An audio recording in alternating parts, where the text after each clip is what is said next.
The debate में आपका स्वागत है। आज हम एक ऐसे विषय पर विचार कर रहे हैं जो सीधे तौर पर निकाब in the corridor faith and health care नाम की स्रोत सामग्री से आप कह सकते हैं उपजा है।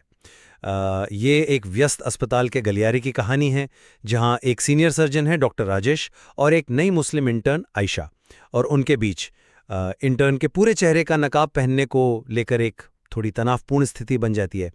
इससे एक बहुत अहम सवाल खड़ा होता है ना, कि क्या अस्पताल जैसे इतने प्रोफेशनल और संवेदनशील माहौल में, जहां स्पष्ट संचार, रोगी की सुरक्षा और टीम वर्क ये सब सबसे ऊपर माने जाते हैं, क्या वहां निकाब जैसे धार्मिक परिधान की अनुमति दी जानी चाहिए? ये सवाल सीधा उस स्रोत में जो संघर्ष दिखाया गया है उसी से निकलता है। तो आज मैं उस दृष्टिकोण का प्रतिनिधित्व करूंगा कि अस्पताल का जो प्रभावी संचालन है, रोगियों की सुरक्षा है और निर्बाध संचार, इन सबको सुनिश्चित करने के लिए जो व्यावहारिक चिंताएं हैं और जो स्थापित प्रोटोकॉल हैं, उनको प्राथमिकता मिलनी चाहिए। जैसा कि डॉक्टर राजेश की चिंताओं से हमें पता चलता है, और मैं इस पक्ष में दलीलें पेश करूंगी कि व्यक्तिगत धार्मिक स्वतंत्रता और कार्यस्थल में आप कह सकती हैं समावेशिता, इनका सम्मान किया जाना चाहिए, और जो नीतियां हैं उनमें उचित समायोजन रीजनेबल अकोमोडेशन, उसकी अनुमति होनी चाहिए, जैसा कि आयशा के रुख से बिल्कुल साफ होता है। तो चलिए अपनी अपनी स्थिति को थोड़ा और स्पष्ट करते हैं। मेरे विचार में, जैसा कि स्रोत में डॉक्टर राजेश के अनुभव और उनकी चिंताओं के माध्यम से दिखाया गया है, अस्पताल के माहौल में चेहरा ढकना कई गंभीर व्यवहारिक चुनौतियां लाता है। देखिए, रोगियों के साथ, खासकर जब वो कमजोर हों, डरे हुए हों, तब विश्वास कायम करने के लिए चेहरे के भाव यानी नॉन वर्बल क्यूज वो बहुत ही ज्यादा महत्वपूर्ण होते हैं। एक छोटी सी मुस्कान, सहानुभूति की एक झलक, ये सब तो नकाब के पीछे छिप जाते हैं। तो क्या ये प्रभावी देखभाल में एक तरह की बाधा नहीं है? इसके अलावा जरा आपातकालीन स्थितियों के बारे में सोचिए। स्रोत में सीधे सीपीआर का जिक्र तो नहीं है, पर हम कल्पना तो कर सकते हैं कि ऐसी किसी स्थिति में जहां हर पल कीमती है, क्या चेहरा ढका होना पहचान करने में या किसी प्रक्रिया में बेवजह की देरी का कारण नहीं बन सकता? और साथ ही टीम के भीतर समन्वय का सवाल भी है। सामग्री बताती है कि नर्सों ने कुछ असहजता व्यक्त की और एक मरीज ने तो इंटर्न को रोबोट तक कह दिया था। अब ये सिर्फ छोटी मोटी बातें नहीं हैं, ये टीम के मनोबल और देखभाल की जो गुणवत्ता है उस पर असर डाल सकती हैं।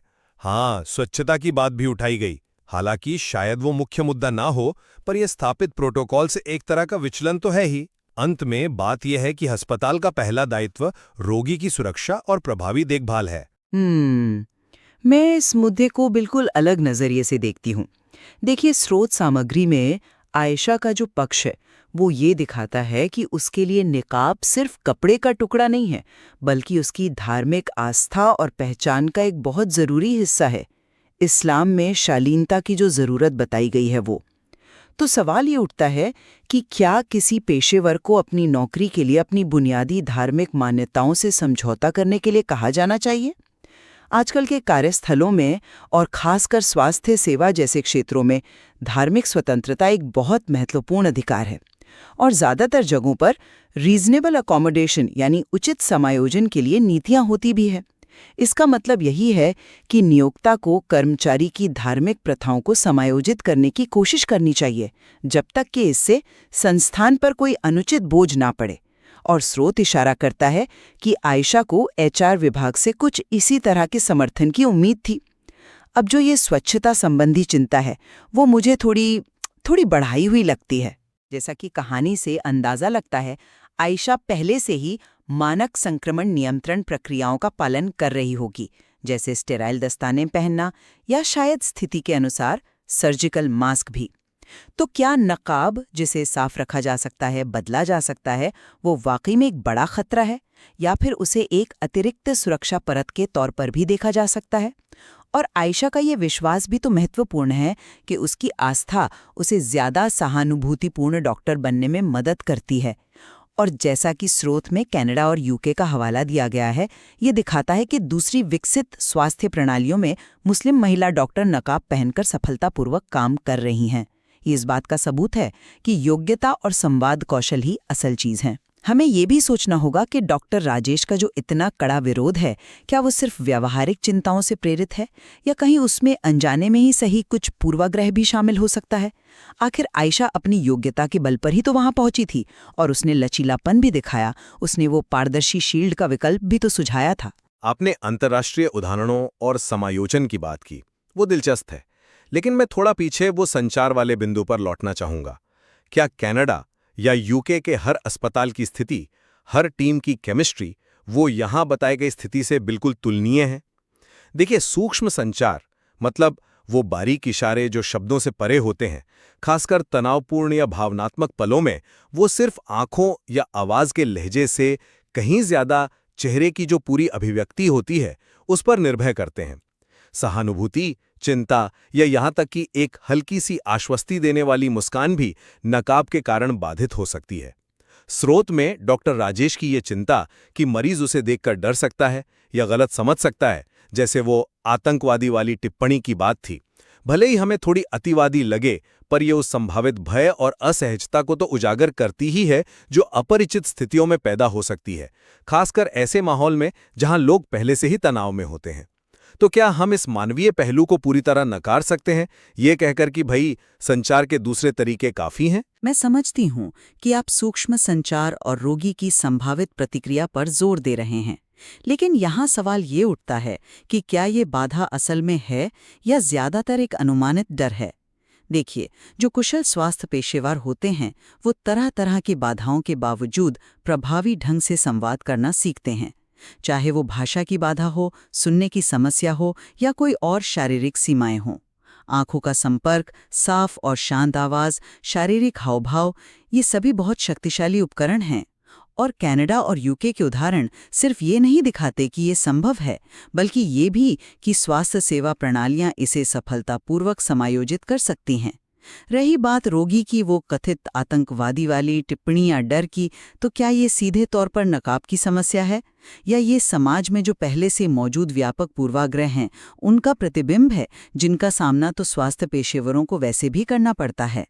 तो क्या हमें रोगी की संभावित और शायद पूर्वाग्रह पर आधारित असहजता को एक योग्य पेशेवर के मौलिक अधिकारों से ऊपर रख देना चाहिए? मुझे लगता है प्रभावी संचार प्रशिक्षण का हिस्सा सिर्फ अलग-अलग संस्कृतियों को समझना ही नहीं, बल्कि अपने सहकर्मियों की विविधता का सम्मान करना भी होना चाहिए।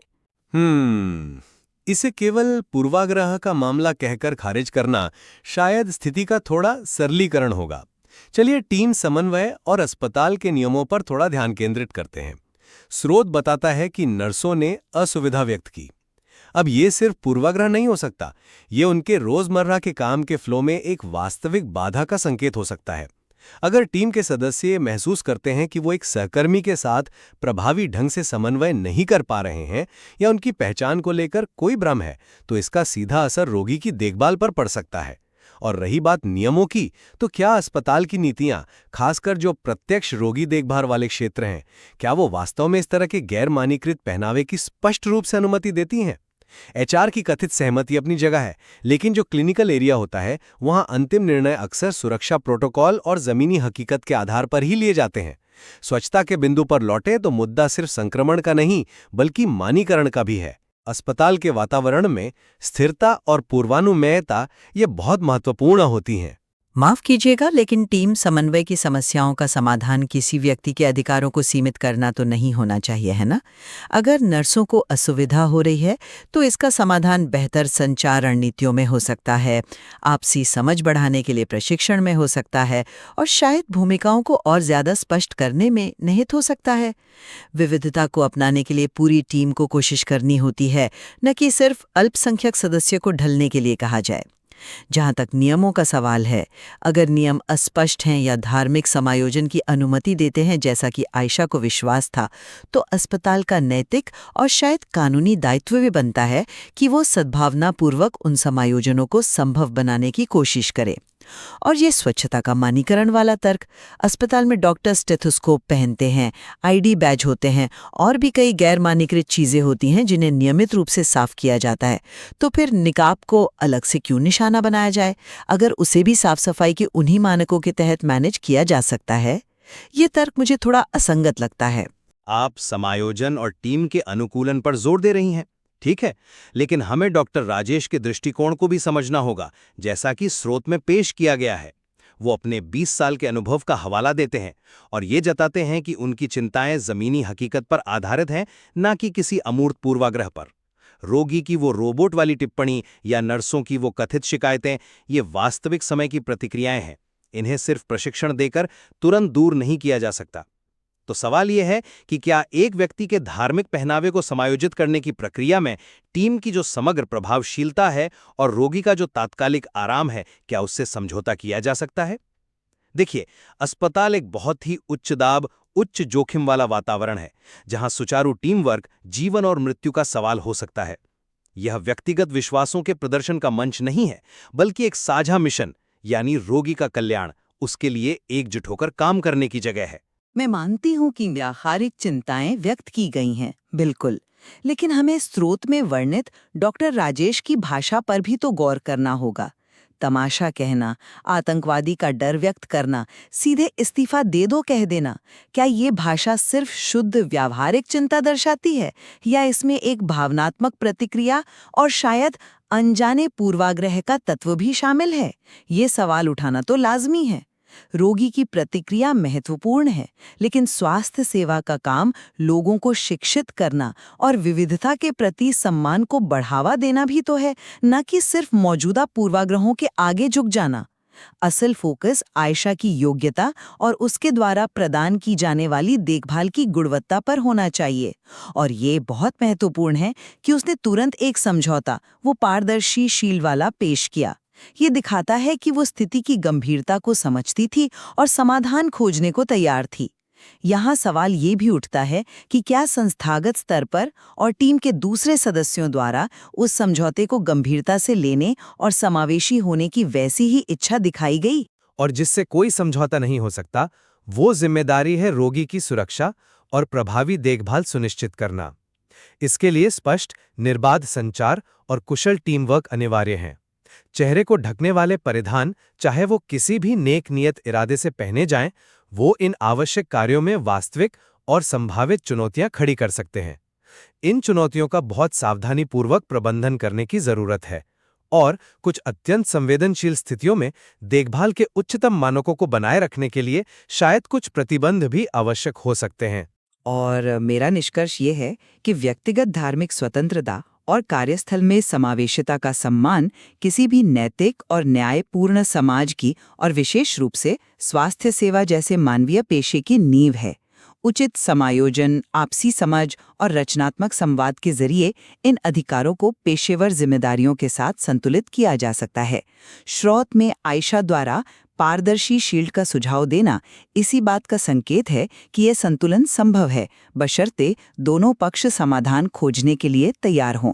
हमें योग्यता, कौशल और देखभाल की गुणवत्ता पर ध्यान केंद्रित करना चाहिए और विविधता को एक बाधा के बजाय एक ताकत के रूप में देखना सीखना चाहिए। हाँ, ये तो स्पष्ट है कि इस जटिल मुद्दे के दोनों ही पक्षों में मजबूत तर्क और वैध चिंताएं मौजूद हैं, जैसा कि ये स्रोत सामग्री भी उजागर करती है।